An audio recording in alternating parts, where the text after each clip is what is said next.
Hi, happy Wednesday. This is not April Fool's. It's so great to have everybody. I want to start by thanking Andy and Katie and Jim and everyone that's listening and checking in for being here today. I feel so fortunate to have this opportunity and a platform because, to be really honest, as we've all had an emotional roller coaster of experience, this opportunity makes me feel like I have purpose and that there's meaning in all of this in this time that I'm spending by myself in isolation. And I appreciate the privilege and the opportunity to share it with you. And I hope that you find it meaningful. And I hope that this is the beginning of a conversation that continues beyond the end of this isolation. My hope today is to really lead with an open heart and loving kindness. It's something that I try and do every day and how I try and live my life. And so that's what I'm going to lead. And I want to be honest about our vulnerabilities as human beings during this reset, right? This can change us forever for the better if we choose to, as an industry, as companies, as employees, as people, as humans. There's a lot of opportunity here. And if we agree to allow some of that vulnerability to come out, I really do believe that it will help us and we'll be better because we're all vulnerable. It's a truth. Literally, metaphorically, from illness, from everything else emotionally. This can be a period of transformation if we choose it to be.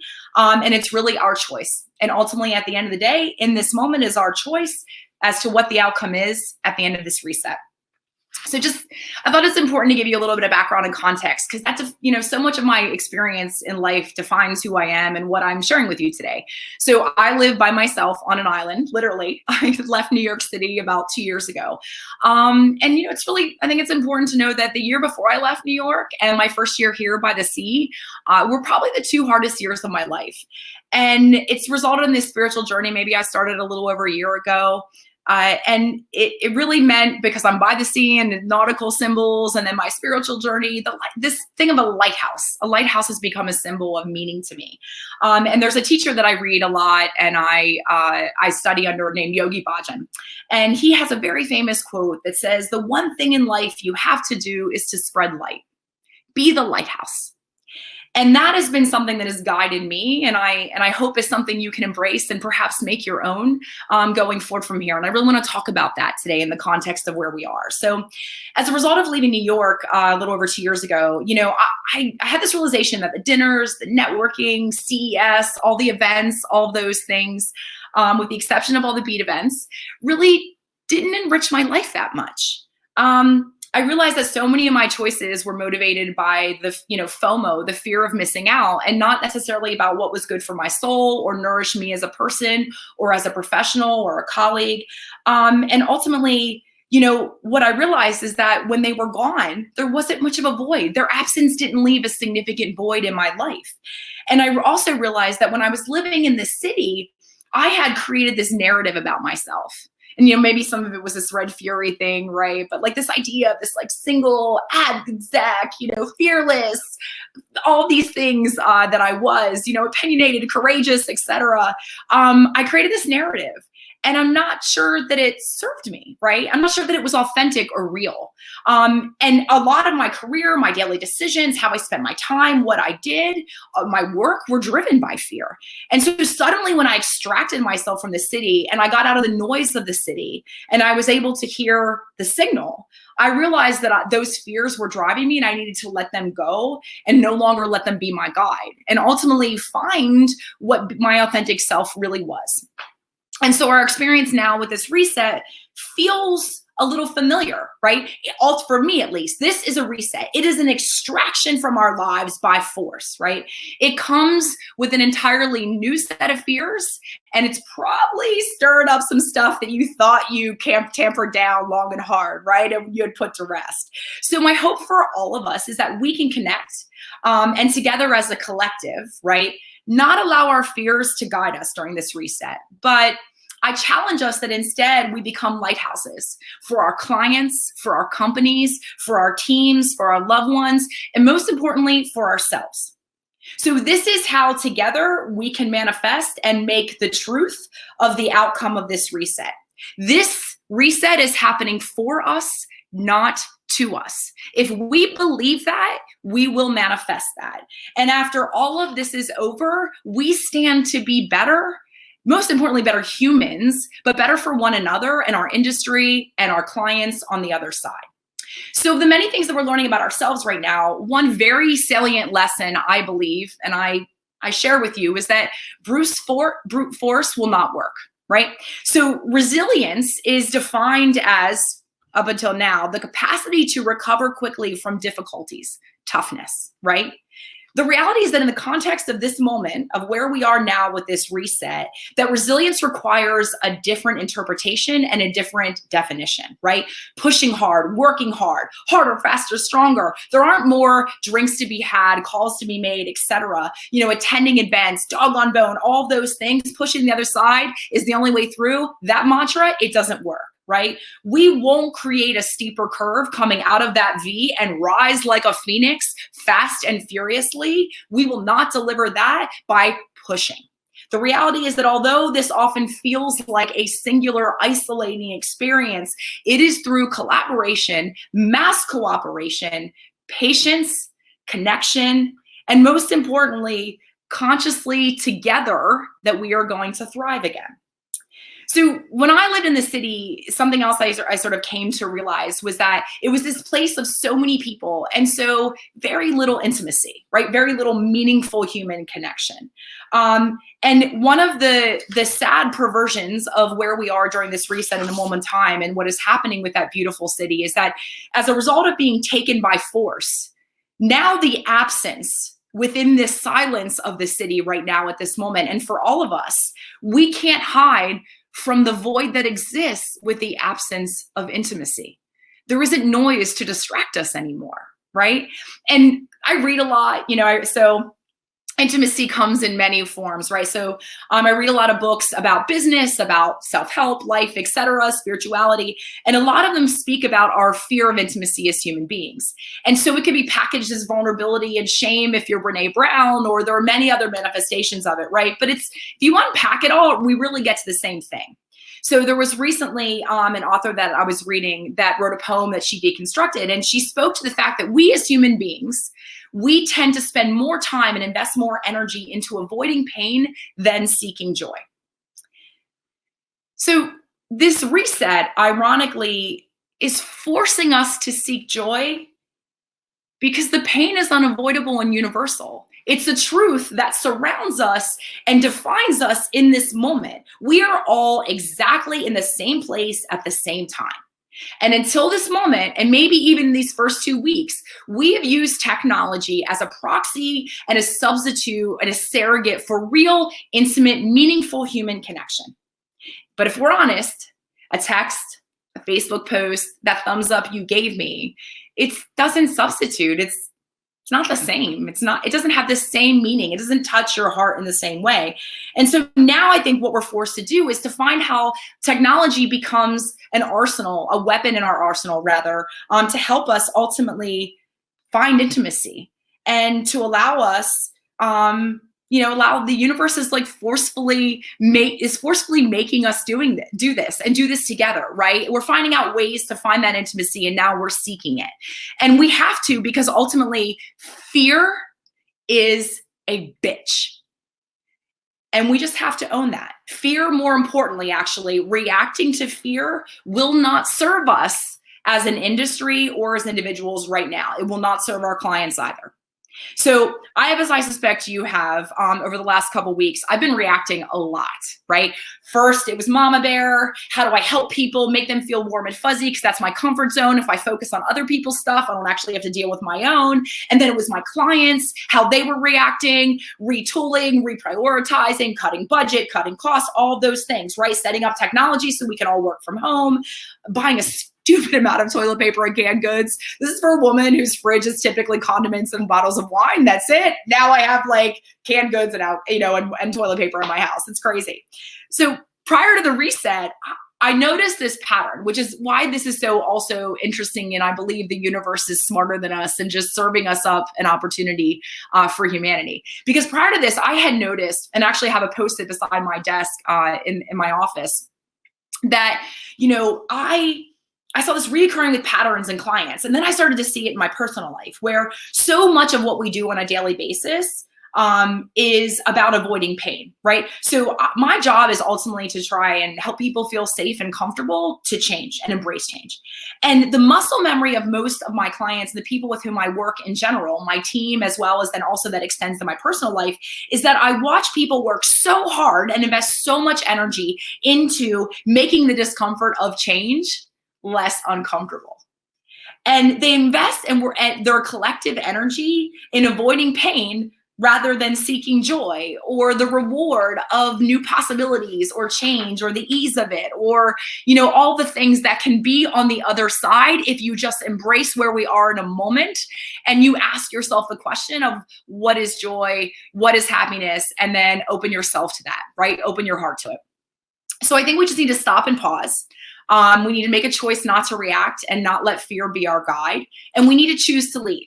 We need to choose, because it is our choice, to be a light and to be lighthouses. And my belief, and I strive every day I aspire to be this kind of person, this kind of leader for the people I love and for my team and my clients, is that in times of fear and uncertainty and doubt, that is when true leaders shine. And our job is to provide stability, guidance, generosity, patience, strength, and hope, and to do it with an open heart, and loving kindness. So we're going to need to make hard decisions in the next 4 weeks, in the next months, and possibly in the next years as a result of this. And it's important that we approach those decisions and lens with those values in lieu of allowing fear and reacting to our reactions of fear. And that is going to be essential in order for us to be the best version of ourselves in this period of reset for our clients, for our teams, for our industry, as well as then ultimately to ensure that we are prepared, because the darkness is not going to end just when we can leave our homes. So I propose that, and I encourage you to embrace being the light and allow being a lighthouse to be your new normal, a new normal that is steadfast past when this period of reset is over. And I have some ideas on how to do that. And so that was the purpose of today, is to share them with you. So I think the first thing I want to suggest, and I encourage everyone to do, and it'll get uncomfortable sometimes, you'll get a little itchy, is to embrace intimacy. Be unafraid of it. In fact, run towards it, right? What we do is not who we are. So most of my clients are local TV sellers, and some of their most valuable inventory disappeared overnight. But their clients are small to medium-sized businesses. It's Main Street America, who were forced overnight to shut their doors, right? Their lives were abruptly disrupted and brought to a halt with no control, no choice, no influence over that whatsoever, right? So what does that mean? I mean, for all of us, our clients, our colleagues, they're all having, their own experiences and their own challenges and their own emotional roller coaster, right? They could be single parents that now have to homeschool. They could be isolated and alone like me, right? They could have large families in small spaces in New York City and not able to go outside. They could have someone they love that is sick or they've lost, right? So work has served to play a role for many of us bigger than just where we go and we punch in and collect a paycheck. And that is now gone. We're being forced to redefine it. And that in and of itself is incredibly impactful. So this is hard for all of us, which is why we have to, as part of our work and our jobs, make time consciously to connect with one another. Everyone, right? Our clients, our colleagues, people with whom you've lost touch. Lead with your vulnerability and give others the safe space to do the same without judgment. Allow them to express how they're feeling and hear them, right? We'll talk more about that, but give everyone the space to be as vulnerable and afraid and to express that and put it out there, because that's the only way that we make fear our bitch, is by putting it out there and addressing it and facing it. The next thing I wanted to encourage everyone to do, which I think we've all struggled given how much we're hearing and we're consuming right now, is to listen to understand, not respond. And that actually requires an open heart and loving kindness more than anything, right? So I recently watched these videos by a motivational sort of leadership speaker named Dr. Kevin Elko, and he has consulted a bunch of numerous sort of winning teams, Auburn, the Eagles, the Steelers, etc. And he spoke about the fact that distraction is our addiction of today. And that's obviously driven by technology. And that we so often, as a result, we respond, we listen to respond. And we're thinking of what we're going to say before that person has actually finished their sentence. And we as a result, don't understand and we don't hear, right? So this reset has forced us to slow down. We need to embrace patience to survive, going back to the reinterpretation of what resilience means for us and to be resilient in this context. I'm as guilty as anyone to having not done a good job of listening. And I think age and experience and honestly isolation living here before this reset even taught me that, trying to insert my opinion or be heard or be seen or prove I was smart or sell something or win the argument, it doesn't serve me anymore. What serves me more and makes me better and ultimately enables me to serve my clients and my team and my company better and our industry is to listen better. And I do that every day. I fail sometimes, but I'm working very hard at that. And I think this new work from home constellation affords us the opportunity to listen and to hear. We're going to be here for a while, right? So there will be an opportunity to have another conversation. So make the most of the first. Make the most of those initial reconnections with people and those check-ins and you're going through the list. I'm sure most people have a checklist of who they want to reconnect with. The first doesn't have to be the last. So maybe the first time is just about you listening and letting them talk and giving them the safe space to do that, and then reflecting and metabolizing what they've said, and then circle back around. So I've been, the last week, I actually have set up one-on-ones with every member of my company. Not of a large company, so that wasn't a Herculean task. That was actually a privilege and an opportunity and joy for me to do so. But I actually didn't let space come in to talk about work. This is about them. So I forced the conversation to be about them, their families. I met their children, their partners, their dogs, or if they were alone, I saw their rooms, right? And I did my best to relate to them as human beings and to their experience. And I took notes as I would in an important meeting because these were important meetings. And I tried to relate and make sure that I expressed and it was shown by my time and attention how valued they were by me. So I think it brought us closer as a Furious family. I hope so. And I learned so much about how I can help them as individuals, and then ultimately how I can help our organization and our family be better, happier, and ultimately more successful. And let's be clear, this is not a selfless act, right? I think this is really important, and this is a Buddhist tenet, right? There are no selfless acts. The success of my team and the success of my peers and the success of my clients and our industry is my success. So if we grasp that, we really get our head around that, then ultimately, what we learn is that if we are the wind in other sails, we are that lighthouse and we guide people back to safety, that ultimately we will be safer as well. So listen, make sure that if they matter to you, they feel heard and you hear them and you understand them. The next one is a little bit more sort of tactical, right? Knowledge is power. Someone that I adore greatly said that to me lately. I think his father was a lesson his father taught him as he was growing up. But gaining knowledge often requires an investment. And we move, an investment of time and effort. And we move so fast and our calendars are filled with meetings. And I think even now, these first, into our third week, that's what it's been for all of us. They've just been online and on video. But we have this opportunity because we now have a line of sight that this is at least another month to have a line of sight to the ability to invest time and effort into knowledge. And most importantly, there is knowledge and wisdom that exists within the cloud or the data that sits on the cloud and the walls of our businesses and our companies, right? This reset is going to afford us an opportunity to learn about potentially whatever your business may be in this industry, our content, your audiences, your clients, how your clients are spending their money, how their clients are spending their money. We can look deeply into our data, our historical sales data, our programming data, our content data, immerse yourself in it so that ultimately you know more about your clients and your team and your company and your audiences than perhaps they know about themselves. That would be a lovely, pleasant surprise. And ultimately, that's how we are going to be able to make the most of where we are during this period and then recover the fastest coming out of that.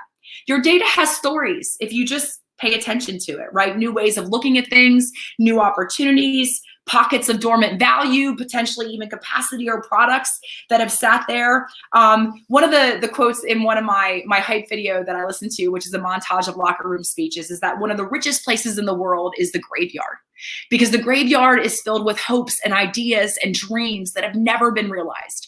I would suggest to you your data offers you the same ideas, opportunities, innovations, and wisdom that you have the opportunity to unlock for your clients and for your brands, whatever size they may be, and for your audiences as well, right?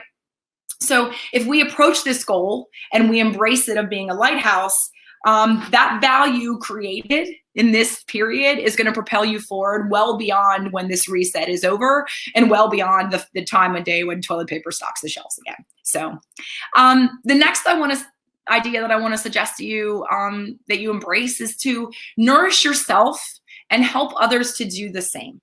And this actually is as important during, your work day, whatever that may be, as it is ultimately with the people that you love, right? I've said this to many women and men that I love quite often, is that you can't love someone else, whether it's your child or your partner or whatever, you can't love someone else until you love yourself. And, we have to find new ways to nourish our soul. And we have to work really hard during this time, because Netflix and chilling ain't going to help us find our light, right? It may help us escape the reality and the challenges and the emotional roller coaster, but it's not going to be what helps us find our light. We can't support and be the rock for others, right? Until we are able to do that for ourselves.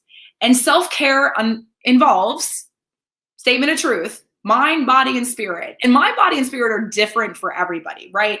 So talk openly about what you're doing to take care of yourself and be open about it. This morning, at 9 a.m., we had with Israel in the US, we had a yoga class I hosted, right? Tomorrow, we're going to do a workout. We're going to host some TED Talks over a happy hour. I do lots of, chanting and meditation. I'm on my journey, and I'm very open about it. I'm very vulnerable about it, because ultimately that creates the safe space for others to do the same, or maybe to ask or to show curiosity if they want to know more, and to learn and start their own journey. It is important we do that without judgment. That is really important now. The idea of tolerance and judgment is paramount when we are in a period of isolation. Those house projects, those chores, that honey-do list, it's going to be there. It's been there. It's going to be there. So I think that this is really an opportunity for you, and the universe is serving it up with sprinkles, on a cupcake and a cherry on top, to actually allow you to take advantage of that now. So, read books, meditate, go to church or temple with your family, do whatever you need to do something to serve your mind, your body, and your spirit, and ask others what they're doing. Encourage them to do the same, and then share your human experiences. The last thing I want to say, which I think was clear from start to finish, is to lead with an open heart and loving kindness. This is going to be a roller coaster, and we're all in this together. And I thought when I started my journey that in doing this, I would be less of a CEO and less of a leader, and not as good for my clients, and not as good of a founder. And I've actually felt that I have realized to date the best version of me and myself, and a leader, a CEO, etc., by leading with open heart and loving kindness. And I encourage you to do the same. It's scary, it's being vulnerable, all of those things, but it will bring us together and ultimately allow us to thrive, not just survive through this period of reset. So I suggest there's immense opportunities for us to make the most of this, and to improve our industry, and to rise out of this as steep as possible and as quickly as possible once it's over. And I welcome you to join me in my journey. And if you have one of your own, I would love to hear about it and share it with you. So light to all, love to all, peace to all. Thank you.